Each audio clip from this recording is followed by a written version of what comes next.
Hi, this is Chris with Cloud Computing for Kids. Right now we're in the EC2 console and we're going to make an EC2 instance. So because we've done this before, I'm just going to speed through it. Here's the user data, go ahead and copy that. And uh, today we're learning how to make the elastic IPs. That way the EC2 doesn't have to constantly change IPs every time you shut it down. Uh, so Since we created the security group last time, we're able to just select an existing security group. So that's what I'm doing right here. And finally just go ahead and launch. The key pair doesn't really matter for this. So as you can see, it's pending right now. So what we're going to do in the meantime is create our elastic IP. So first we're going to allocate elastic IP address. Next, we're going to have a tag. We're going to name this something like demo or something. And finally, we're going to have the elastic IP there. So now that it's started up, we're going to go ahead and take a look at the web page. And as you can see, it's working well.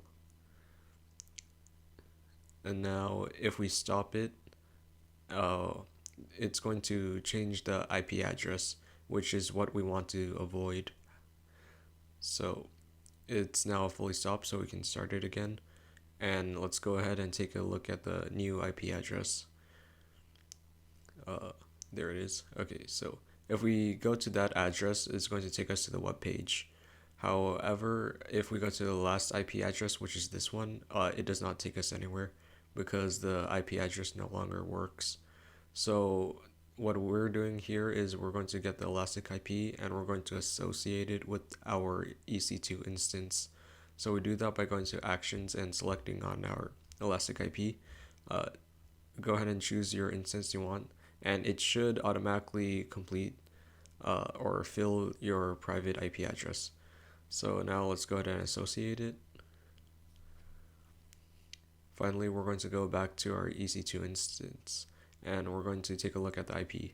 So we're going to take this IP from our elastic IP and we're going to go ahead and throw it in there. So as you can see, it's working. However, the other two IP addresses are no longer working.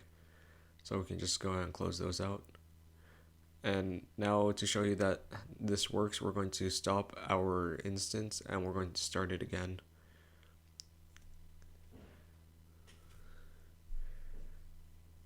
So we're going to take a look at inside of our instance. Uh, and as you can see, there is the elastic IP address and our public IPv4 address are the same. So if we go ahead and open like a tab with the IP address, it works. Oh, well, we have to get rid of the HTTPS. And as you can see, it works.